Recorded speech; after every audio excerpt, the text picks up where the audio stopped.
one set in his place. Who was it? Caiaphas, his son-in-law.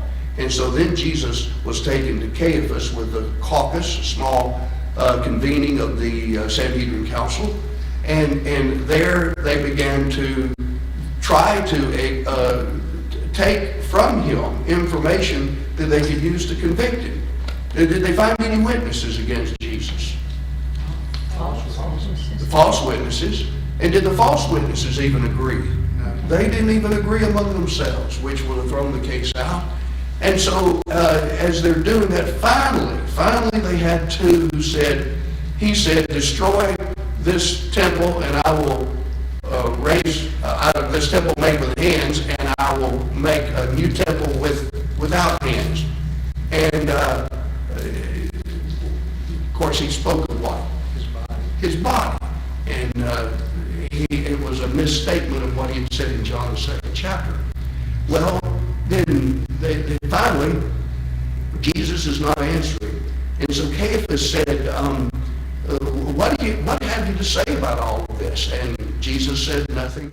And then finally said, I adjure thee by the living God, tell us, art thou the Christ, the Son of the living God? And he said, you have said, thou hast said. You have said what actually is. And he says, I'm telling you, I'm before a mockery of a trial, a kangaroo court as it were now. But the time is coming when the Son of Man shall come on the throne of his power, and all the world will be before him. In other words, the tables will be turned, and as I'm before you in judgment, you one day will be before me in judgment. And so that's kind of where we've gotten in our study. I wanted to, well, let's see.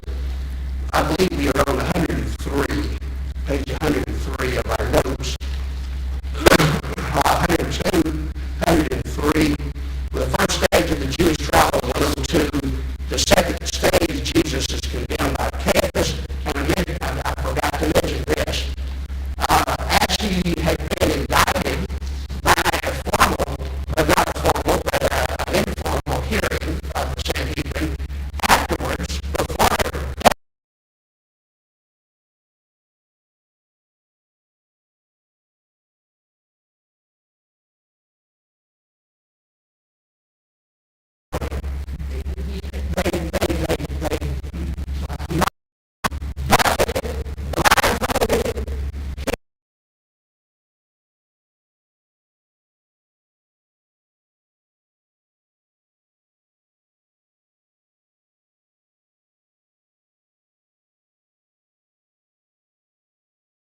How was a defendant perceived if he failed to answer when adjured as Jesus was?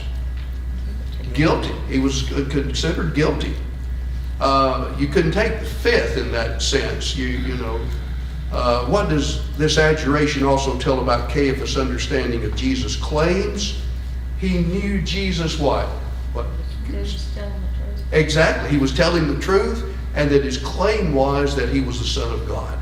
I was listening to a video not too many days ago, and a fellow who was actually speaking it's kind of an impromptu gathering on a campus. And there were a lot of Muslims gathered there. And one of the women shouted out at the fellow, he said, Jesus never claimed to be the Son of God. That's their claim. He was a prophet, but a prophet not as high as Muhammad.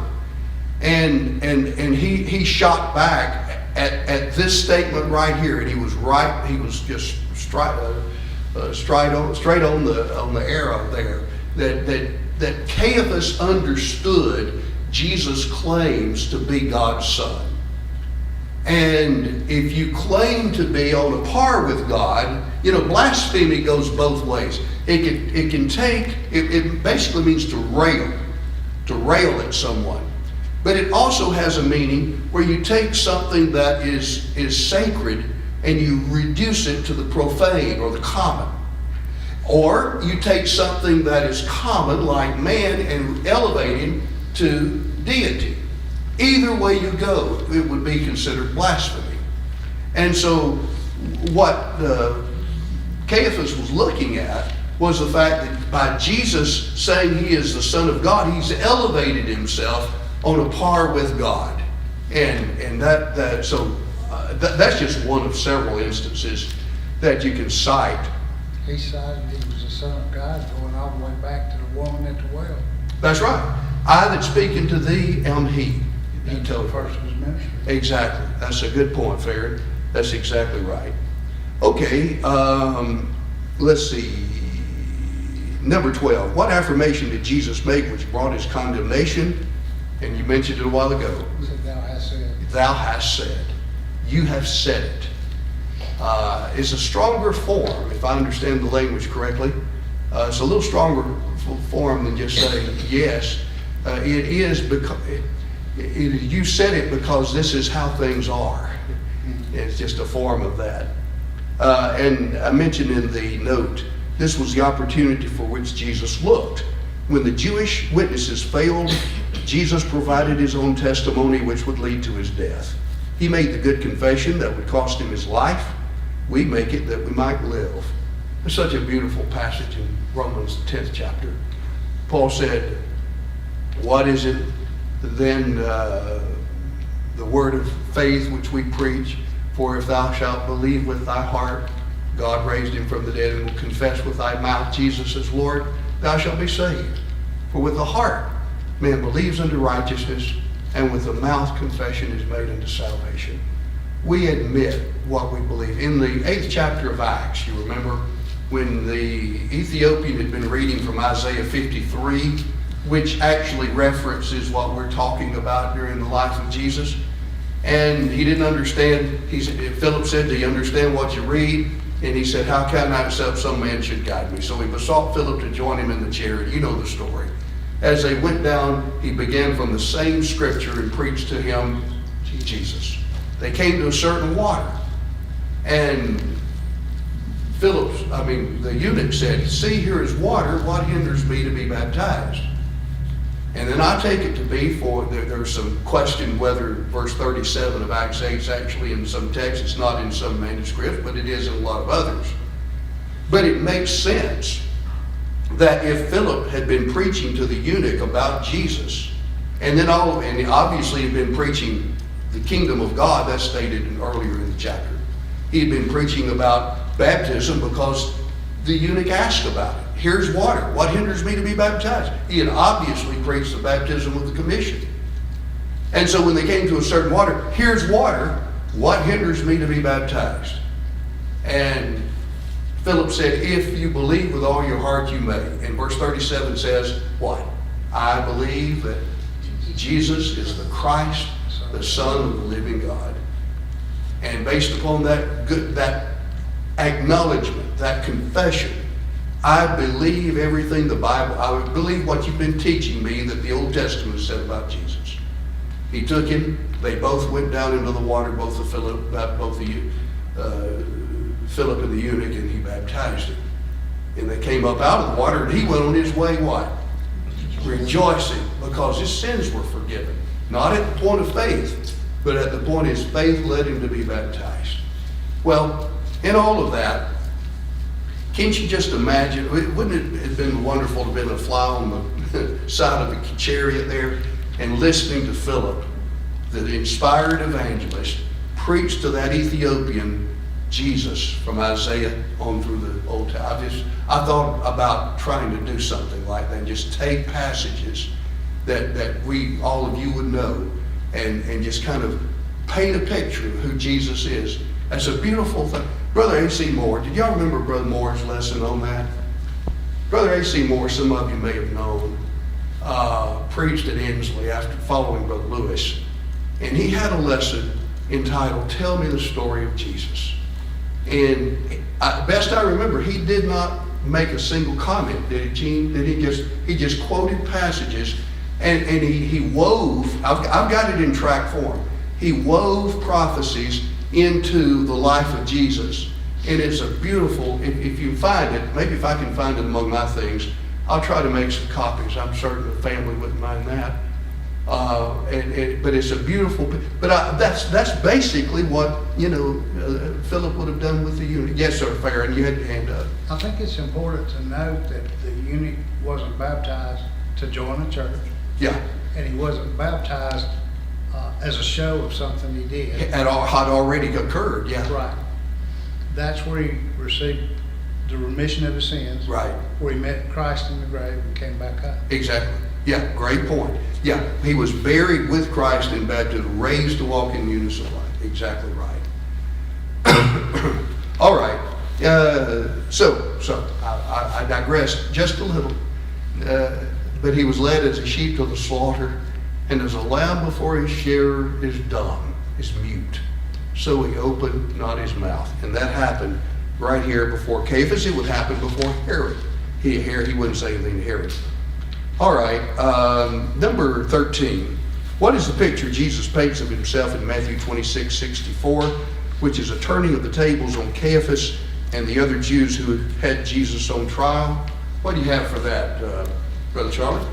He would be sitting on the right hand of God, coming in power.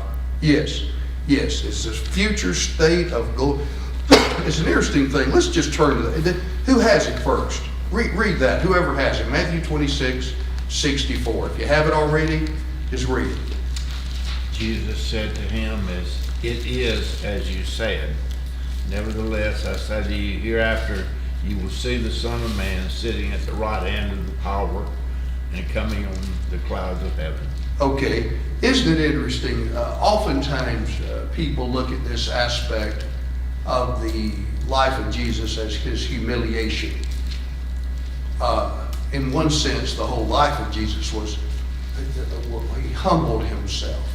Paul said in Philippians 2, becoming obedient unto death, yea, even the death of the cross. The zenith of that humiliation was in the death of the cross. But in one sense, we're seeing the ascendancy of that. But in verse 64, while he has been humbled, yet in verse 6, that was due to his humanity and his willingness to give himself. Henceforth ye shall see the Son of Man sitting at the right hand of the power. He won't be, when he comes back, he won't come back as baby Jesus, as the world likes to consider him around Christmas time. He will not come as our Savior. He will not come as our mediator, but our what? Our judge. Our judge. And that's taught so much in the Scripture. All right, next page. What is the irony in verse 65 concerning no need of further witnesses? They what? They hadn't had any. They hadn't had any to start. Yeah. What's the conclusion in verse 66? He is what? Worthy of death. He's worthy of death. Yeah. He's worthy of death. Then verse 67, read that with me, 67 and 8. Then did they spit in his face and buffet him, and some smote him with the palms of their hands, saying, Prophesy unto us, thou Christ. Who is he that struck thee? All right, we mentioned in the note under number 15, this was not the final and formal sentencing, but the determination of the council from their preliminary hearing. Read Matthew 26, we just did, Mark 6:14. How did they spend their time with Jesus when the full Sanhedrin would convene around dawn? Yes, exactly. Just complete, which was illegal from their own traditional law. Basically, They were not. Sir? Basically, they were tortured. Yes, sir. That's exactly right. They were torturing the Lord.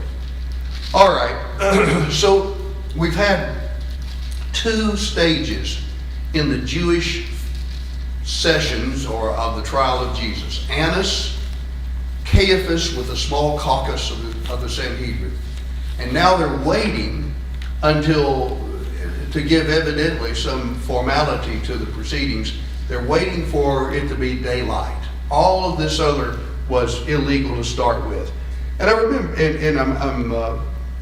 if you read with me, the next aspect of what's going on, best we can tell chronologically, is Peter's triple denial. Number 3 on your notes on page 104. I mentioned read all parallel counts. By comparison, we see that while one party may have made a charge against Peter at one time, others repeated the charge, and that Peter made various answers, though altogether they amounted to 3 denials. One might accurately describe these as 3 separate waves or clusters of denials. As to why some confusion here exists as to chronology, A.T. Robertson made this observation. We have seen that there were 3 stages of the Jewish trial. Now John gives only the first of the 3, Luke only the last. Matthew and Mark give the second stage fully and the third in brief mention. If Peter's denials ran through all 3, and Luke says in verse 59 that there was an hour between his second and third denials, then no one of the 4 Gospels could give each of the denials precisely at the time of its occurrence. And so each Gospel merely throws them together, as in another way we here bring them together in one section. There's no difficulty about the substantial fact of the denials, and we must be content with our inability to arrange all the circumstances in a complete program.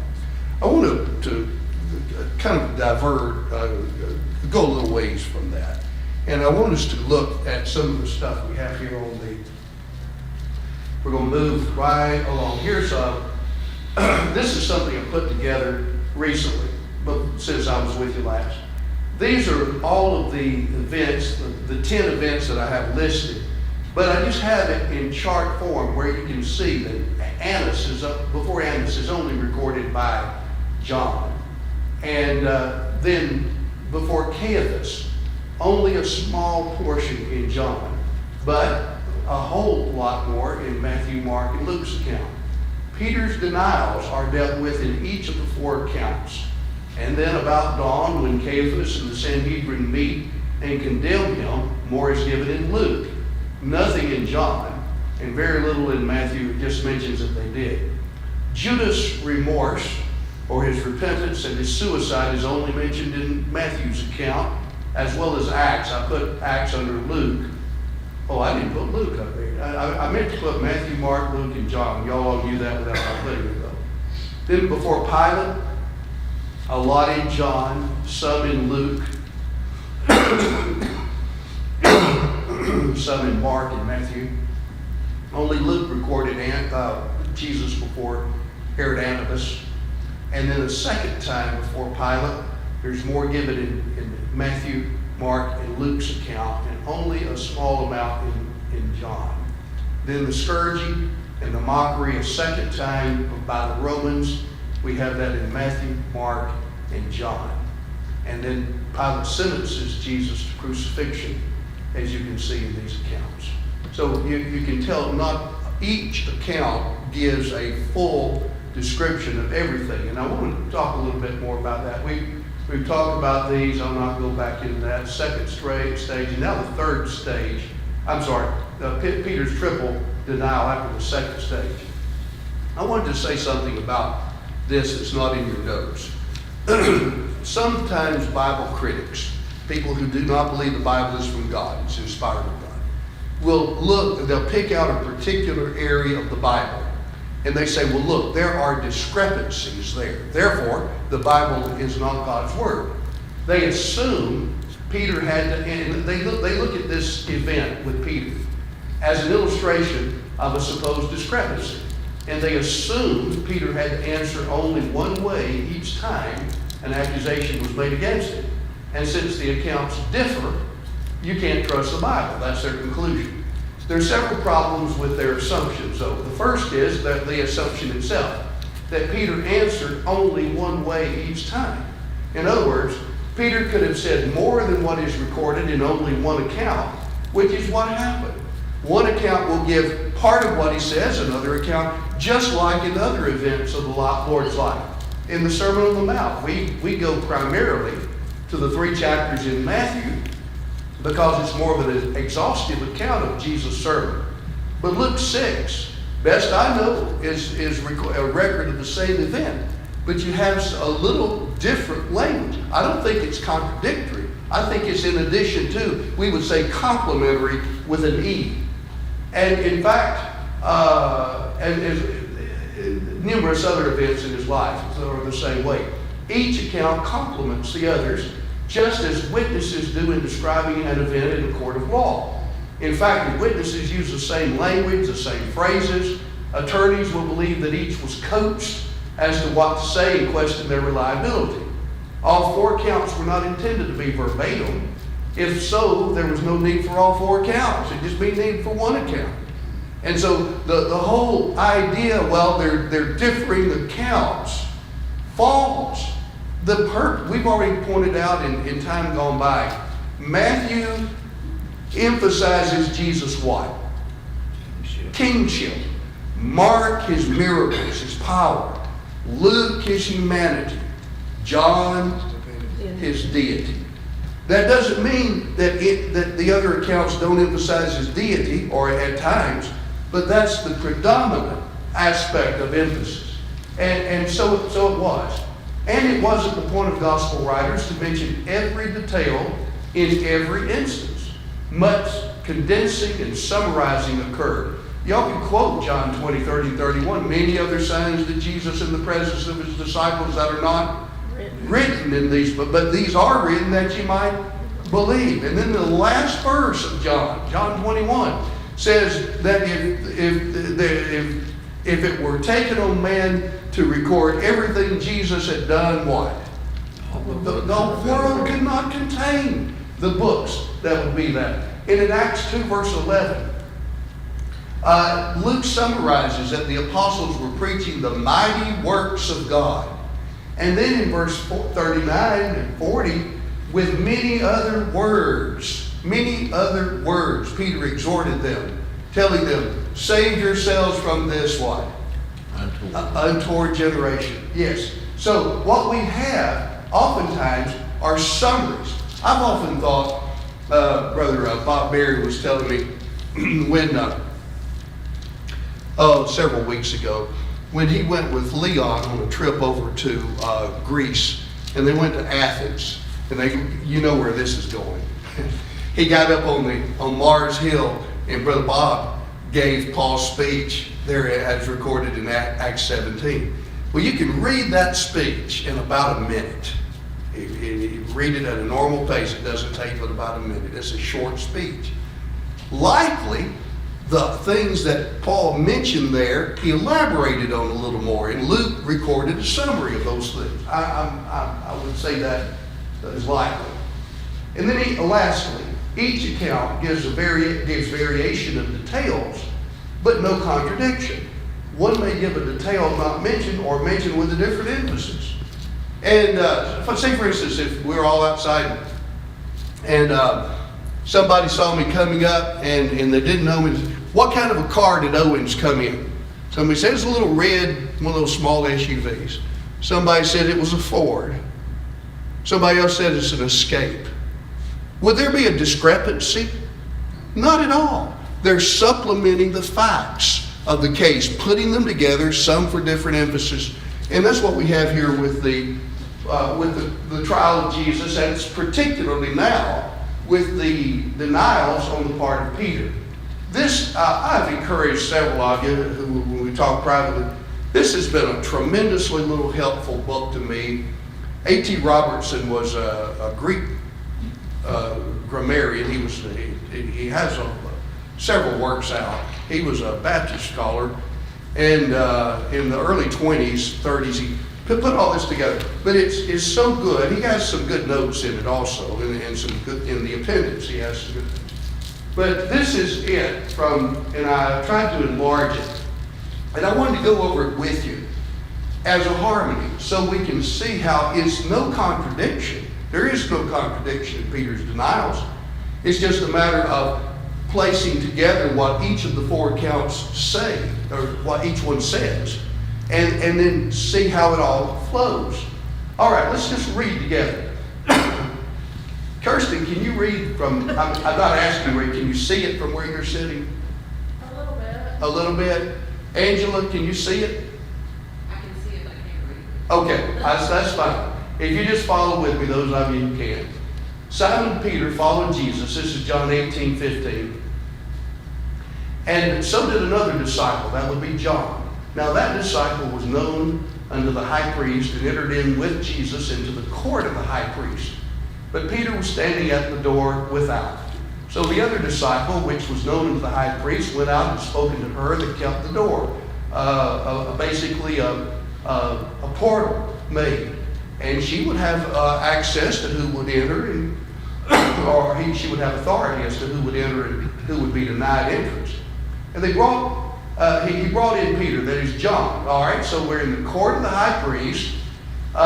Peter goes in, John goes in, Peter's on the outside, John goes back, brings Peter in. The maid, therefore, that kept the door, saith unto Peter, Art thou also one of this man's disciples? He saith, I am not. Now here we have the first denial here. Where is it? It's in the courtyard, inside the door, and not only that, continuing on, it's around a what? It's cool weather. It's around a fire. Keep reading here. Now the servants and the officers were standing there. That gives you a picture of who the crowd is when John later mentions they. Or when Luke mentions, Peter said, man, I am not. He's been talking with a maid, but then there's a man, well, there's a crowd. There are the officers standing there. And they said they were warming themselves, and Peter also was with them, standing and warming himself. And so then we go to other accounts, Mark's account. He was sitting with the officers and warming himself in the light of the fire. The light of the fire gives, as it flickers and the shadows, the maid who sees him goes in, starts questioning. But then he's around a crowd of officers and scribes who are waiting to see how things go. In verse 69 of Matthew 26, Peter was sitting without in the court, and a maid came unto him, saying, Thou also was with Jesus the Galilean. Well, look at Luke's account of the same. When they had kindled a fire in the midst of the court, and had sat down together, Peter sat in the midst of them, and a certain maid, seeing him as he sat in the light of the fire, and looking steadfastly upon him, said, This man also was with him.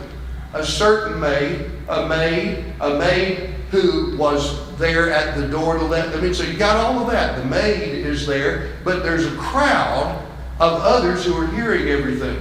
All right, so that then would be our first wave of denials. All of this down to about here. Well, in Mark's account, he went out after this. Evidently, he was somewhat punch drunk, if you please. Staggering a little bit. What in the world have I got myself into? So he starts to move a little ways away from the fire.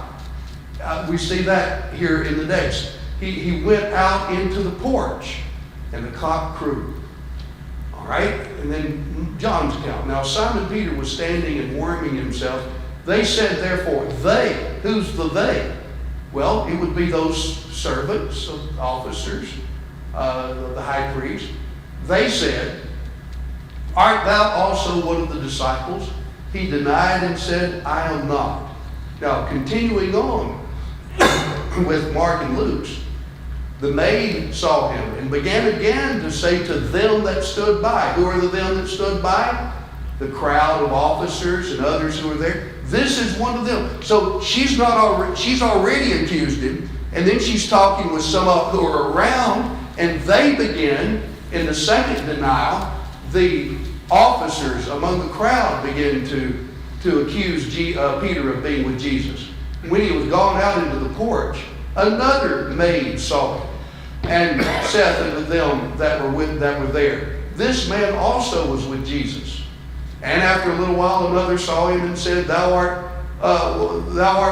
one of them. But Peter said, Man, I am not. See, a critic would say, well, he's talking with a maid, not a man.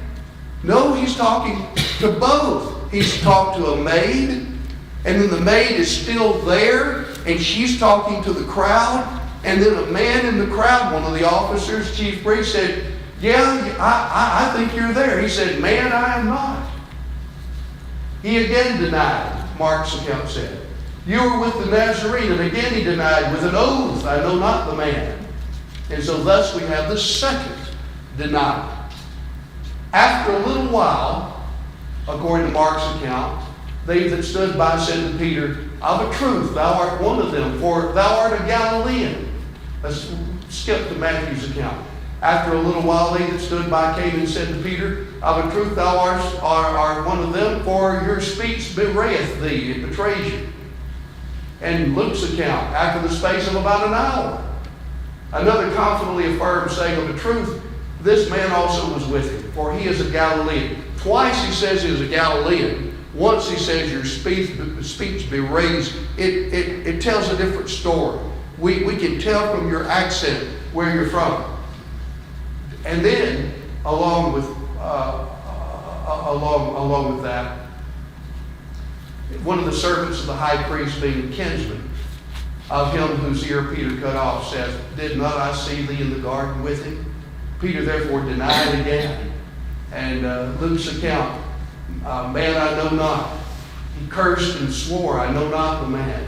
Cursed, I know not this man of whom you speak.